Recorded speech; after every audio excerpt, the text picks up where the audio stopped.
And here we go. Welcome to the Great Work Insights podcast by the O.C. Tanner Institute, the show that features the people, the professionals, the thought leaders, and the coolest companies. And now your host, the man navigating the discussion about the culture, the organized chaos, and the best practices that compel great work, Todd Nordstrom. Many years ago, I worked for an advertising agency as a creative director. I remember way back then, I actually remember giving presentations to clients and trying to persuade them to have a web presence. Back then, I wouldn't believe how many companies thought there was no value in having a website. Of course, it was many years ago, but it seems almost silly in today's world. We as a society, we actually question the legitimacy of a company that we can't quickly research. I actually also recall the first days of LinkedIn. Do you remember that? At first, it seemed like just a fun thing to do, but it wasn't all that what we would call necessary. Did you have to have a LinkedIn profile? No, it was just kind of fun. At lunch a few days ago, a friend of mine who is an executive recruiter was responding to a candidate she was trying to place in a medical devices company. Now, recruiting isn't something I think about often on either side of the table, either as a hiring manager or as an employee. But I realized as I watched my friends scroll through LinkedIn profiles just how necessary this thing I once considered a fun thing to do has become in the working world.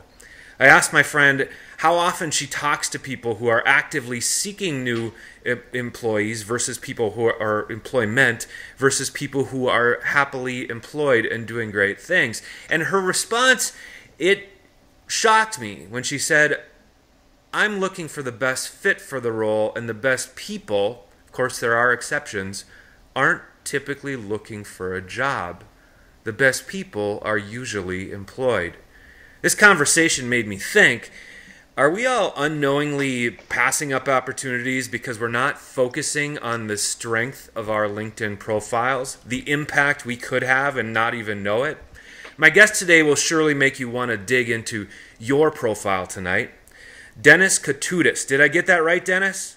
Exactly. Is the founder of LinkedIn Superpowers, having passed the milestone of 1.5 million social media followers. Linked Superpowers is one of the most sought-after companies specializing in the optimization of LinkedIn profiles and LinkedIn company pages. Dennis and his team have helped several top-level executives, as well as both large corporations and smaller businesses, towards the optimization of their LinkedIn profiles and company pages.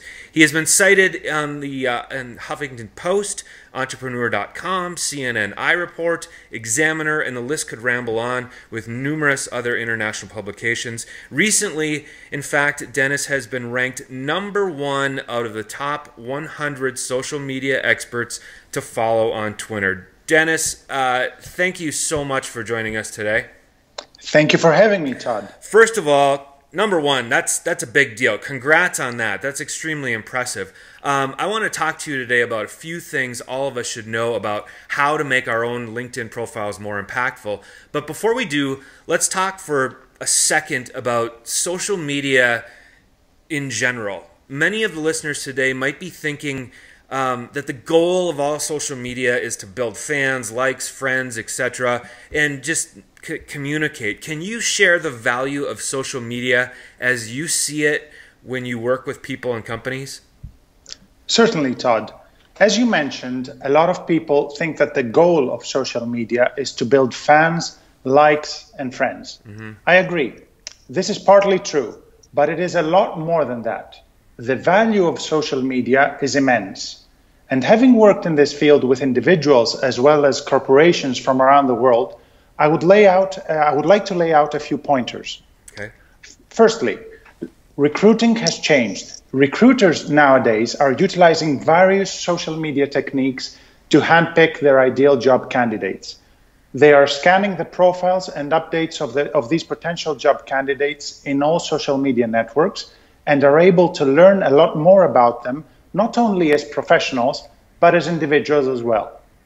From their side, job seekers at a large degree are identifying and conducting research on potential employers and potential future managers on social media networks, ruling out those who don't seem fit for their preferences. They also have the ability to approach numerous potential recruiters on a daily basis on social media, as well as apply to job posts directly, increasing their chances to be hired at their desired position. Secondly, more and more businesses nowadays consider social media a gold mine and are fine-tuning their social media efforts to establish themselves online. The brand awareness they can achieve through social media is enormous.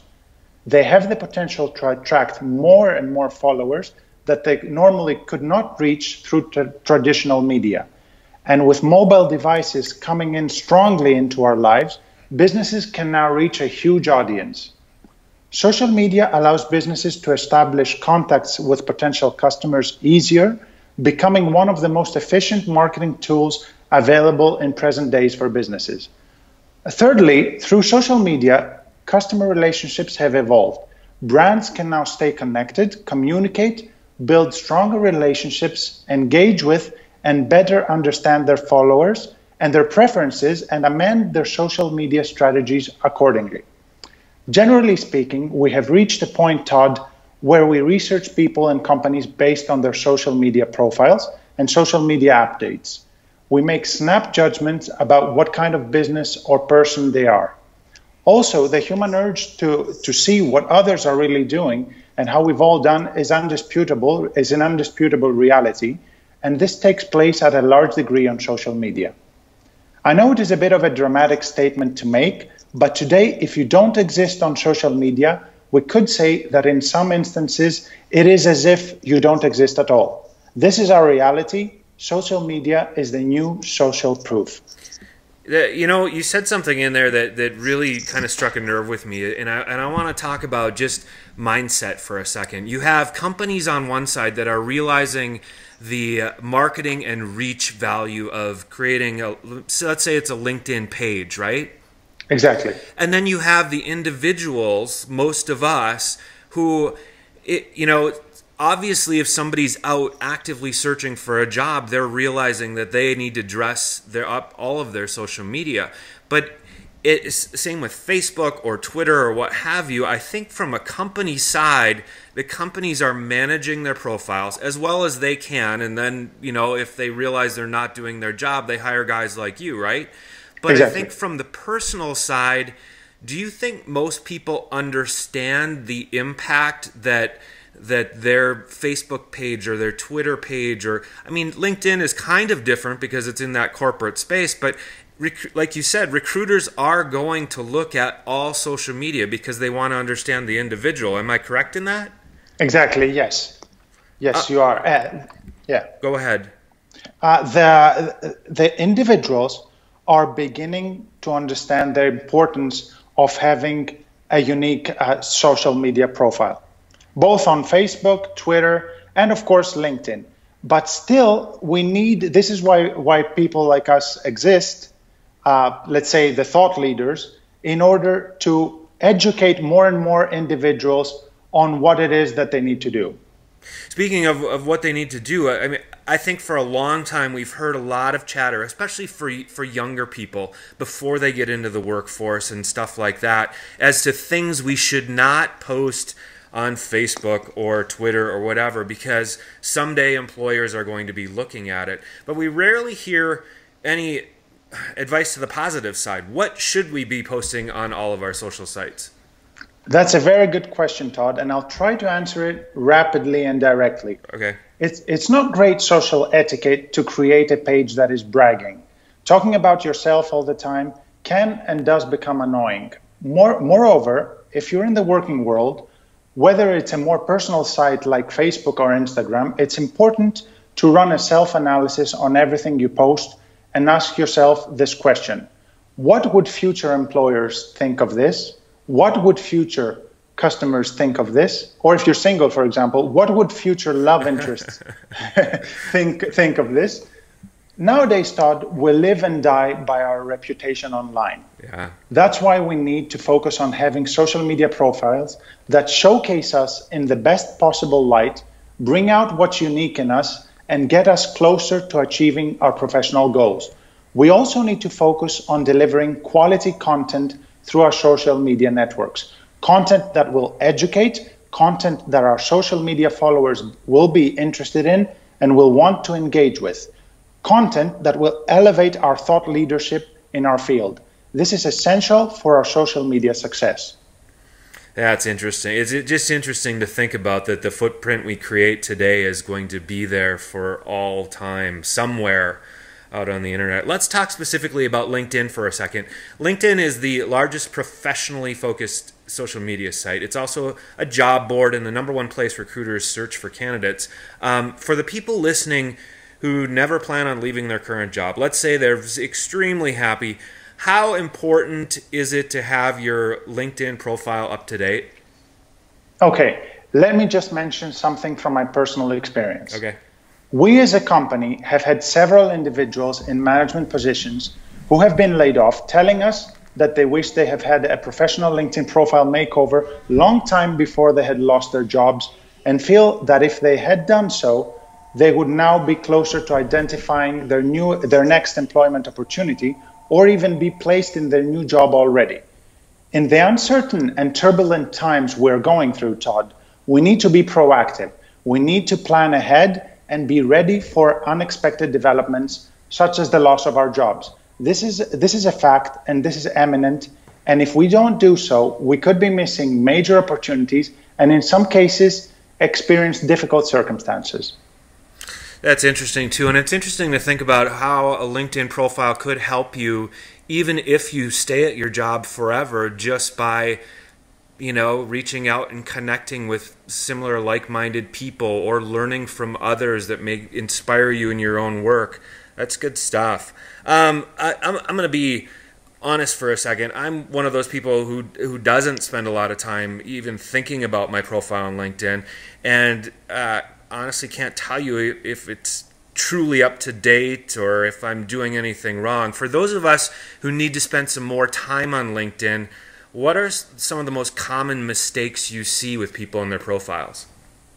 Well, Todd, I see many mistakes every single day, which could take place in every single section of their LinkedIn profiles. Mm-hmm. Some of the most common ones are, for example, not having a professional profile picture, or not having a profile picture at all. A big no-no. Not making the most effective use of the header image or LinkedIn background image of one's profile.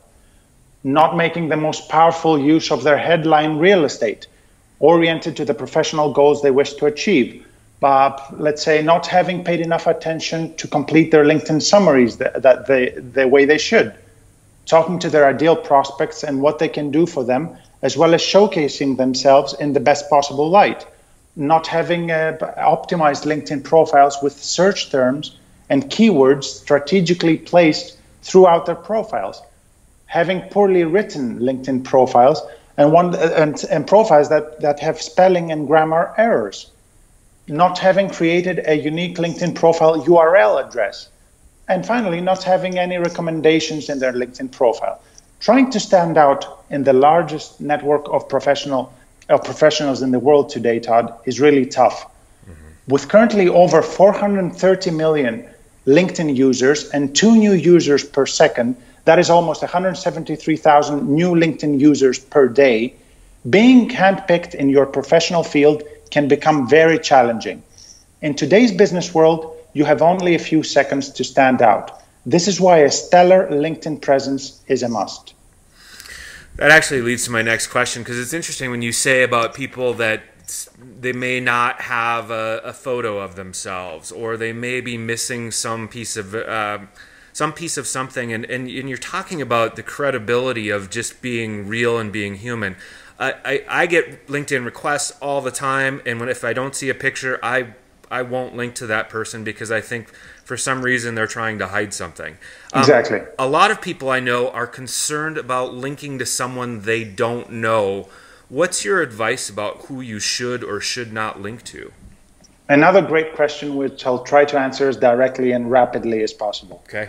Okay, here we go. You should connect to people you know and you see fit to be connected on LinkedIn with.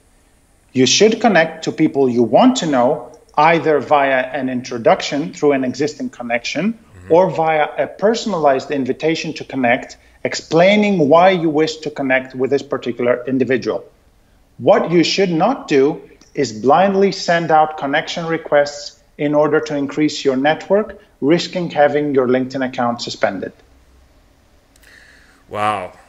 And so that leads to the next question. What's more important? Is it the quality of your LinkedIn contacts? In quality not meaning that their job titles are the biggest, but they impact you the most? Or is it better to have a larger? Is quantity better? Quality is, of course, better. A LinkedIn profile is one thing. Your LinkedIn network size is another thing. You can have 10 LinkedIn connections, but have a stellar LinkedIn profile. And you can have 30,000 LinkedIn connections and have a poorly crafted LinkedIn profile. A large network, though, of targeted and carefully selected connection has enormous benefits and can bring enormous opportunities to our career and professional success. Good information. If you had two pieces of advice that every one of us should do tonight to our LinkedIn profile, what should we change about our profile? Who should we connect with? Or whatever advice you may have, what would those two things be? Okay, the first piece of advice would be to take a closer look at your LinkedIn profile and ask yourself these questions. A, have you fully completed your LinkedIn profile? B, have you crafted your LinkedIn profile in a professional way? C, have you ensured that your LinkedIn profile is fully optimized? D, do you present yourself and your business in a unique way on LinkedIn? If you answered no in any of the above, you have work to do. The second piece of advice is to clearly define your target prospects, who your target prospects are, and then connect with them via an introduction through an existing connection or via a personalized invitation to connect, as well as become a member of, contribute, and engage in the groups that your target prospects are hanging out. Let me go back to that first piece of advice for a second. You said, and I don't remember which letter it was, but you said, is it optimized?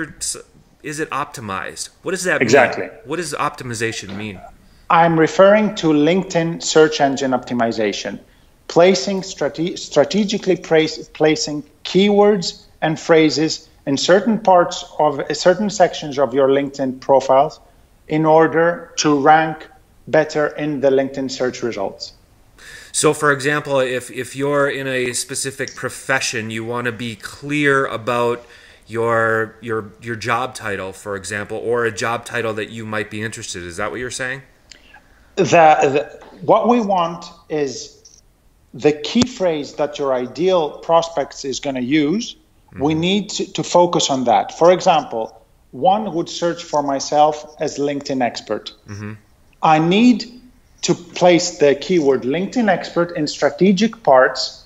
Don't get me wrong. We don't want to fill our profiles with the word LinkedIn expert 100 times. Sure. Just place it in strategic positions in your profile in order to ensure that we rank at a good position in LinkedIn search results when our target prospects search for the keyword phrase LinkedIn expert.